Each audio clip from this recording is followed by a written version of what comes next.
எல்லாருக்கும் வணக்கம். இன்னைக்கு நம்ம ஒரு செம்ம இன்ட்ரெஸ்டிங்கான அதே சமயம் ரொம்ப முக்கியமான ஒரு அரசியல் புதிரை தான் இந்த விளக்கப்பதிவில் டீகோட் பண்ண போறோம். தமிழ்நாடே இப்போ உற்று நோக்கிட்டு இருக்கிற ஒரு விஷயம். ஆமாங்க, டிவிகே அதாவது தமிழக வெற்றி கழகம் எப்படி தமிழ்நாட்டில் ஆட்சி அமைக்க போறாங்க அப்படிங்கிற அந்த திக் அரசியல் கணக்கை பத்தி தான் நம்ம பார்க்க போறோம். ஸோ வாங்க நேரா விஷயத்துக்குள்ள போயிடலாம். இந்த அலசல்ல நம்ம முக்கியமா 6 விஷயங்களை கவர் பண்ண போறோம். 1, அந்த மேஜிக் நம்பர் 118. 2, மிஸ் ஆன அந்த 10 சீட்டுகளை எப்படி பிடிக்க போறாங்க. 3, அதிகாரத்தை நோக்கிய அவங்களோட பயணம். 4, வெர்ச்சுவல் வாரியர்ஸ்களின் பலம். 5, பின்னணியில இருக்கிற அரசியல் மெசேஜஸ். அப்புறம் கடைசியா அந்த மிகப்பெரிய சவாலான ஃப்ளோர் டெஸ்ட், அதாவது நம்பிக்கை வாக்கெடுப்பு. சரி, முதல்ல இந்த மேஜிக் நம்பர் 118 கணக்கு என்னன்னு பார்த்துடலாம். 10, வெறும் 10 எம்எல்ஏக்கள். கேட்கறதுக்கு சின்ன நம்பரா தெரியலாம், ஆனா இது சாதாரண நம்பர் இல்லைங்க. டிவிகேவுக்கும் அந்த முதலமைச்சர் நாற்காலிக்கு நடுவில் நிற்கிற மிகப்பெரிய இடைவெளியே இந்த 10 தான். உங்களுக்கு தெரியும், தமிழ்நாட்டில் மொத்தம் 234 சட்டமன்ற தொகுதிகள் இருக்கு. இதுல ஒரு கட்சி ஆட்சியை பிடிக்கணும்னா அவங்களுக்கு 118 எம்எல்ஏகளோட சப்போர்ட் தேவை. ஆனா டிவிகே ஜெயிச்சிருக்கிறது 108 இடங்கள்ல. ஸோ அந்த மிச்சம் இருக்கிற 10 இடங்களை அவங்க எப்படி மேட்ச் பண்ண போறாங்க அப்படிங்கிறது தான் இப்போதைக்கு $1 மில்லியன் கேள்வி. இப்போ அந்த சட்டமன்ற சீட் நிலவரம் எப்படி இருக்குன்னு கொஞ்சம் டீப்பா பார்ப்போம். எந்த கூட்டணியும் இல்லாம தனி மரமா நின்று டிவிகே 108 இடங்களை கெட்டியா பிடிச்சிருக்காங்க. திமுக 59, அதிமுக 47, காங்கிரஸ் 5, அப்புறம் பாமக 4 இடங்கள்ல ஜெயிச்சிருக்காங்க. இப்போ பிரச்சனை என்னன்னா, டிவிகே சிங்கிளா நின்னதால பெரும்பான்மையை நிரூபிக்க வேற வழியே இல்லாம வெளியில இருந்து மற்ற கட்சிகளோட சப்போர்ட்டை தேட வேண்டிய ஒரு கட்டாயத்துல இருக்காங்க. இப்போ அடுத்த செக்ஷனுக்கு வருவோம். இந்த மிஸ் ஆன 10 இடங்களை எங்க இருந்து எப்படி கண்டுபிடிக்க போறாங்க? இப்ப நடந்துகிட்டு இருக்கிற அரசியல் பரபரப்பை வச்சு பார்த்தா சில சுவாரஸ்யமான கூட்டணி கணக்குகள் உருவாக சான்ஸ் இருக்கு. குறிப்பா சொல்லணும்னா, காங்கிரஸ் கட்சியின் தேசிய தலைவர்கள்ல ஒருவரான KC வேணுகோபால் டிவிகேவுக்கு சப்போர்ட் கொடுக்கலாம் அப்படிங்கிற மாதிரி சில ஹிண்ட்ஸ் கொடுத்திருக்காரு. நினைச்சு பாருங்க, காங்கிரஸ் கிட்ட அந்த முக்கியமான 5 எம்எல்ஏஸ் இருக்காங்க. ஒருவேளை காங்கிரஸ் அவங்க சப்போர்ட்டை டிவிகேவுக்கு கொடுத்தா அது கண்டிப்பா திமுக கூட்டணியில ஒரு மிகப்பெரிய அரசியல் பூகம்பத்தை ஏற்படுத்தும். ஆனா அது மட்டுமே பத்தாது. மிச்சம் இருக்கிற சீட்டுகளுக்கு விசிகே, கம்யூனிஸ்டுகள் இல்லைன்னா இந்திய யூனியன் முஸ்லீம் லீக் மாதிரி சிறு கட்சிகளோட ஆதரவும் அவங்களுக்கு நிச்சயமா தேவைப்படும். இந்த மேக்ஸ் எப்படி ஒர்க் அவுட் ஆகும்னு சிம்பிளா சொல்றேன் கேளுங்க. டிவிகே வசம் இருக்கிறது 108 இடங்கள். நியூஸ்ல வர்ற மாதிரி காங்கிரஸ் அவங்களோட 5 எம்எல்ஏக்கள் ஆதரவு கொடுத்தா அந்த நம்பர் 113 மாறும். மிச்சம் எவ்வளோ வேணும்? 5. அந்த 5 இடங்களை மற்ற சிறு கட்சிகள் மூலமா வாங்கிட்டா கரெக்டா அந்த மேஜிக் நம்பரான 118 டிவிகே ரொம்ப ஈஸியா தொட்டுடுவாங்க. இதுதான் அவங்களோட மாஸ்டர் பிளானா இருக்கணும். நம்பர்ஸை பத்தி பேசிட்டோம். அடுத்து என்ன, அவங்க எப்படி அதிகாரத்தை கைப்பற்ற போறாங்க அப்படிங்கிற அந்த ரூட் மேப்பை பார்ப்போம். இனிமே வரப்போற நாட்கள்ல அரசியல் நிகழ்வுகள் எல்லாமே ஜெட் வேகத்துல நடக்க போகுது. ஃபர்ஸ்ட், மே 7 அல்லது 8ஆம் தேதி முதலமைச்சர் பதவியேற்பு விழா நடக்கலாம்னு ரிப்போர்ட் சொல்லுது. அதை தொடர்ந்து மே மாசத்தோட மத்தியில யார் யாருக்கு என்னென்ன இலாக்கா அப்படிங்கிற அமைச்சரவை ஒதுக்கீடு நடக்கும். அதுக்கப்புறம் ரொம்ப குரூஷியலான சட்டசபை நம்பிக்கை வாக்கெடுப்பு, அதாவது ஃப்ளோர் டெஸ்ட், மே மாச கடைசியிலையோ அல்லது ஜூன் முதல் வாரத்திலையோ நடக்க அதிக சான்சஸ் இருக்கு. இதுல ஒரு இன்ட்ரெஸ்டிங்கான ஃபேக்ட் என்ன தெரியுமா? இந்த பதவியேற்பு விழா நேரு உள்விளையாட்டு அரங்கத்துல நடக்க போகுதுன்னு தகவல்கள் வந்திருக்கு. இது ஒரு பெரிய ஷிஃப்ட்னு சொல்லலாம்.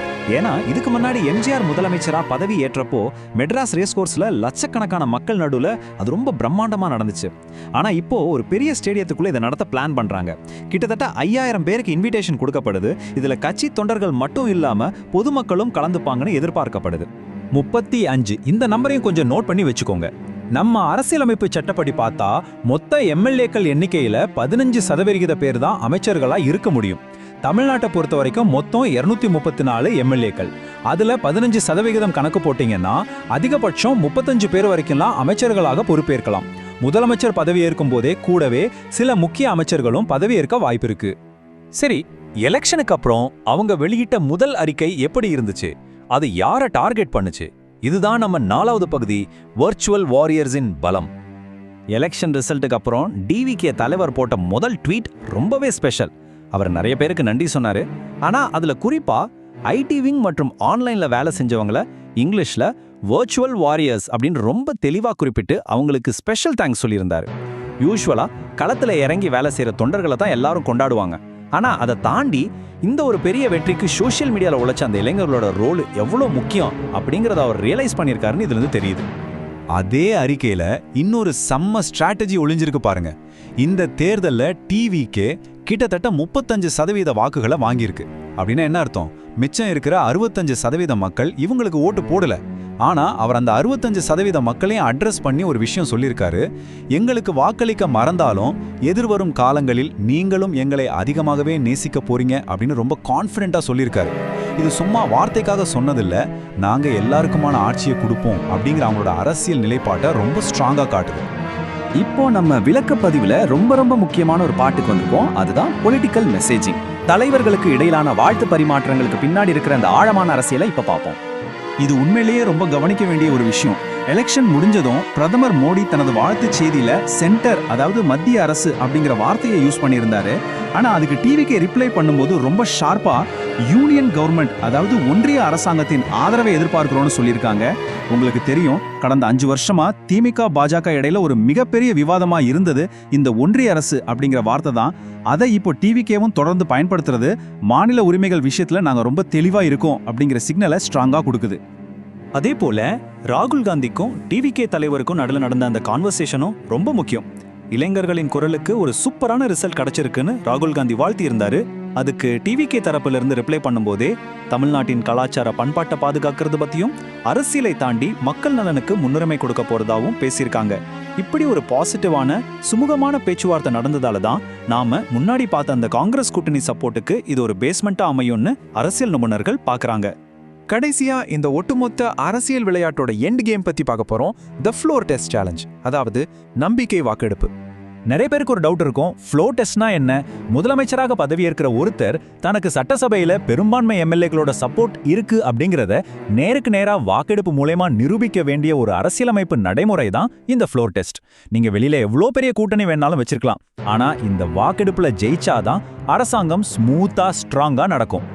இந்த ப்ராசஸ் எப்படி நடக்கும்னு 3 சிம்பிள் ஸ்டெப்ஸ்ல சொல்றேன். ஃபர்ஸ்ட், சப்போர்ட் பண்ற எம்எல்ஏக்கள் அவங்களோட கடிதங்களை ஆளுநர்கிட்ட கொடுக்கணும். செகண்ட், ஆளுநர் அந்த தலைவரை ஆட்சி அமைக்க கூப்பிடுவார், அப்போ பதவியேற்பு நடக்கும். தேர்ட், ஒரு குறிப்பிட்ட டைம்குள்ள அந்த 118 எம்எல்ஏக்களின் சப்போர்ட்டை சட்டசபையில நிரூபிச்சே ஆகணும். இங்க ஒரு அன்எக்ஸ்பெக்டட் ட்விஸ்ட் என்னன்னா, தமிழ்நாடு, கேரளா 2 மாநிலங்களுக்கும் இப்போ ஒரே ஆளுநர் தான் பொறுப்புல இருக்காரு. ஸோ அவர் 2 மாநில தேர்தல் முடிவுகளையும் ஒரே நேரத்தில் ஹேண்டில் பண்ணிக்கிட்டு இருக்காரு.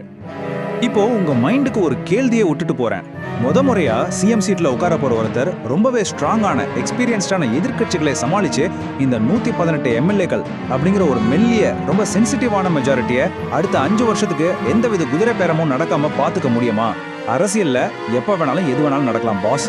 என்ன நடக்க போகுதுன்னு நம்ம பொறுத்திருந்து தான் பார்க்கணும்.